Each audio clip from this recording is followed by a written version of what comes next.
The book of Daniel, we see the 11th chapter, verse 32.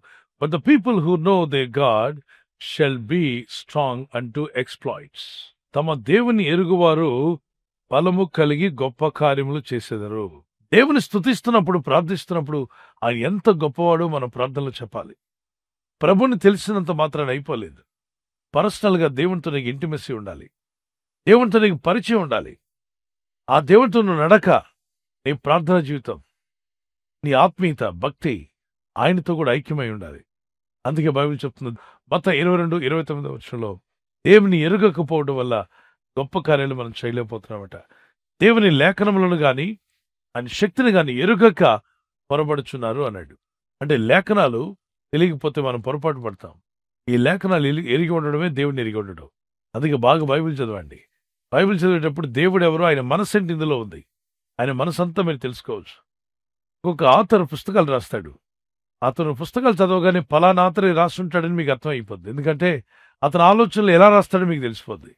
ఇక్కడ దేవుని ఈ యొక్క పుస్తకానికి ఆథర్ ప్రభువే, రచయిత. ఆ రచయిత అయిన ప్రభు యొక్క మనస్సు, ఆలోచనలను ఇందులో పెట్టాడు. ఆయన బాగా తెలుసుకోవాలంటే ఏం చేయాలి? బైబిల్ బాగా చదవండి, వాక్య లేఖనాలు బాగా తెలుసుకోండి. దేవుడిని మీరు ఎరిగి ఉంటారు. మరి దేవుడిని ఎరగడం వల్ల నాకేం కలుగుతుంది? గొప్ప కార్యాలు అనండి ఒకసారి. గొప్ప కార్యాలు జరుగుతాయి. ప్రపంచంలో మానవ చరిత్రలో ఎప్పుడు జరగడం గొప్ప కార్యం జరిగింది మోషే కాలంలో. మోషే ఏది చేసినా దేవుడు విన్నాడు, ప్రార్థన చేసినప్పుడు విన్నాడు. ఎందుకని? మోషే దేవునితో పర్సనల్ గా సంబంధం కలిగి ఉన్నాడు. పర్సనల్ గా దేవుడిని ఎరిగి ఉన్నాడు. వ్యక్తిగతంగా నువ్వు దేవుడిని ఎరిగి ఉండాలి. వ్యక్తిగతంగా దేవునితో నడిచే వ్యక్తి అయి ఉండాలి. అప్పుడు దేవుడు నీతో గొప్ప కార్యాలు జరిగిస్తాడు. 1000 మందిని ఆయుధాలతో వచ్చినప్పుడు ఏమీ లేకుండా దవడ కొమ్మ తీసుకుని వాళ్ళందరి మీద జయం పొందుకుంటాడు శాంసన్. ఇక్కడ దేవుడిని ఎరిగి ఉన్నాడు శాంసన్. దేవుని ఆత్మ కలిగి ఉన్నాడు కనుక జయించగలిగాడు. దావీదు విషయంలో కూడా మనం చూస్తున్నాం. David defeats Goliath. మరి గొలియాత్ అనే బలమైన వాడిని, కొండంత బరువుగా ఉన్నటువంటి వాడిని కూడా ఈజీగా జయిస్తాడు. అద్భుతమైన విజయాలు దావీదుకు దొరుకుతాయి. ఈ విజయాలు ఎలా పొందగలిగాడంటే దావీదు దేవుణ్ణి ఎరిగి ఉన్నాడు ప్రార్థన ద్వారా. దావీదుకు ఒక అలవాటు ఉంది. దేవుణ్ణి ఆరాధించేవాడు, ప్రార్థించేవాడు, మొరపెట్టేవాడు. మరి గొలియాత్ అనే క్రూరుడు చంపాలని ప్రయత్నం చేస్తున్నాడు. ఆ క్రూరుడిని జయించడానికి దావీదు చేతుల్లో ఏమీ లేకపోయినా జయించగలుగుతాడు. ఒక చిన్న రాయితో గొప్ప విజయాన్ని పొందుకుంటాడు. గొప్ప కార్యాలు జరుగుతాయి అన్నాడు కదా. దేవుణ్ణి ఎరిగిన వారి వల్ల గొప్ప కార్యాలు జరుగుతాయి. షల్ వి ప్రే. పరిశుద్ధమైన తండ్రి, ఈ వాగ్దానం నేను నమ్ముచున్నాను. నమ్ముట నా వల్లనైతే నమ్మువానికి సమస్తము సాధ్యమన్నావు నాయన.